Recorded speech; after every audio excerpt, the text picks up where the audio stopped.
On this edition of Freedom Journal Iraq, Iraqi security forces uphold security after Georgian troops pull out, and Iraqi training soldiers in Kirkuk get over new obstacles. Those stories and much more on today's FJI. Hello, I'm Airman First Class Priscilla Christensen. Welcome to this edition of Freedom Journal Iraq. Maintaining security in the Wasit province is a top priority for Iraqi security forces. The 32nd Iraqi Army Brigade took over operations in the region when word broke of the 1st Georgian Brigade's redeployment to attend to the conflict in their home country. Soldiers from the 2nd Battalion, 20th Field Artillery Regiment are partnering with the IA soldiers at checkpoints and patrol bases in Wasit. 24 hours after the news of the Georgians' pullout, Iraq developed a plan of action to hold security in Wasit, previously occupied by the 1st Georgian Brigade. We believe as the Iraqi government that we can fill the vacancies caused by the redeploying or withdrawing Georgian forces. The Iraqi forces are in a situation that allows them to take the place of any withdrawing force. The relationships fostered by the 32nd IA military training team allowed Iraqi and coalition forces to execute a plan rapidly. An Iraqi training base in Kirkuk is getting a makeover with new infrastructures and rebuilt ranges. Army Staff Sergeant Mike Daly shows us how the new additions are making a difference to the soldiers training there. The Kirkuk military training base may be on the calm end of a desert east of Baghdad, but it's anything but quiet here.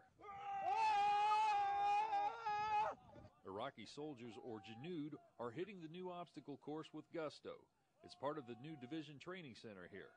This is one of several ranges which opened recently and is already having an effect on the trainees. The first day we took them to the obstacle course, they were really intimidated by it, getting over some of the obstacles. You could actually see their confidence grow. The amount of confidence it gives them going through those things and accomplishing them is added to their motivation to do a better job everywhere else. That enhance their trust in themselves so they would be able to fight and defeat all the terrorists. This shoot house is also part of the expansion. It's hidden among the giant berms put in place to separate the ranges. Infrastructure improvements include shaded learning areas, fencing, and more available water on the ranges.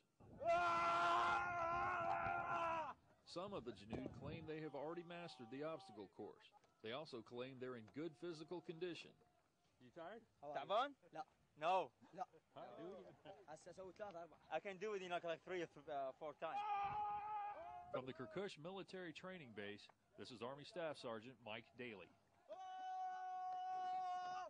The base is one of the busiest in Iraq and trains soldiers from the Iraqi Army 5th Infantry Division and also recruits 2 separate training battalions. Coming up, how a soldier uses a famous toy icon to bring joy to an Iraqi family. Here's your raid report. Coalition forces captured a special group's criminal during operations in Diyala province. The wanted man is suspected of being the weapons and finance facilitator for a criminal ring in that area. Iraqi National Police seized a munitions cache in the Al-Samari Mosque in the Karada district. The cache consisted of 4 Iranian rockets, 5 rockets of unknown origin, and 3 warheads. Iraqi security forces detained 14 suspected terrorists and criminals in operations throughout Iraq. Iraqi Special Operations Forces detained 5 suspected Islamic State of Iraq cell members on a local warrant in Mosul. Iraqi Army soldiers discovered a large weapons cache in Anbar province. The cache was buried in an underground container and consisted of mortar rounds, rockets, missiles, and artillery propellant. And that's your raid report. I'm Petty Officer Patrick Dilley.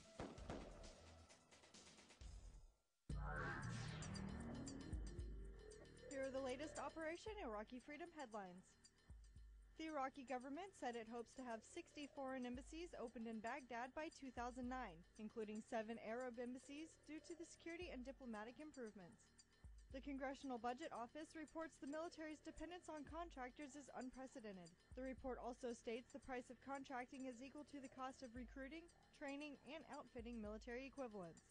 A Chinese firm has begun construction on a thermal power plant in southern Wasit. The contract is reported to be worth $924 million and the plant is expected to produce 1,320 megawatts of electricity. An Iraqi government spokesman said Iraq and the U.S. have agreed on many issues regarding the security agreement, and that the withdrawal of the U.S. forces will depend on security and stability in Iraq. Those are your headlines from around the region. I'm Airman First Class Shaylin Jordan. Many children in Iraq don't enjoy the same luxuries as American children. Airman First Class Shaylin Jordan shows us how one soldier gave a family with 6 girls living in the international zone in Baghdad a special treat. Staff Sergeant Lee Airy from the 45th Infantry Brigade Combat Team of the Oklahoma Army National Guard works for the Joint Area Support Group Central in Baghdad, and part of that job includes visiting some of the families living in the international zone. On one occasion, she met a family with 4 girls, all who like Barbie. This gave her the idea to dress up as Barbie and give out Barbie dolls and Barbie clothes to children living in the IZ. You know, we come over all the time and we bring them stuff, but I think this is something different, or I hope they think it is too. I mean, you know, I don't know the impact it's going to have, but if anything, I mean, it was just one good day in a sea of many. At the Princess Barbie Pizza Party, the girls received Barbie dolls, stickers, nail polish, and all sorts of girly goodies. The mother was very thankful that the soldiers took the time to come visit her family and play with the girls. This international zone is a restricted area, and families can't come here, so they make it up for that. They are just like their family, so they feel not alone. The girls of this family were especially grateful to Sergeant Airy for the special treat of her time in bringing a smile to their faces. Airman First Class Shaylin Jordan, Baghdad, Iraq. Iraqi Army soldiers are taking on more training from coalition forces as they prepare to lead more security missions. Army Staff Sergeant Desiree Wright takes us to Mahmoudiya, where Iraqi soldiers are hitting the streets and the books. Coalition forces train Iraqi Army soldiers in route clearance operations in Mahmoudiya, Iraq. The Headquarters and Headquarters Company's 17th Iraqi Army Division troops enjoy their first day of hands-on training after completing 3 weeks of classroom training from soldiers of Alpha Company, 3rd Special Troops Battalion, 3rd Brigade Combat Team, 101st Airborne Division. This week-long portion consists of riding along as observers as well as conducting route clearance missions in a combined convoy of both Iraqi Army and Coalition Forces equipment. We set up mock lanes for them to use, their Badgers, and also the other equipment, what they call the Scorpion is our Husky, and got them to use it. Day after day, I feel that my soldiers love seeing in this room and really like to listen up to the American instructors.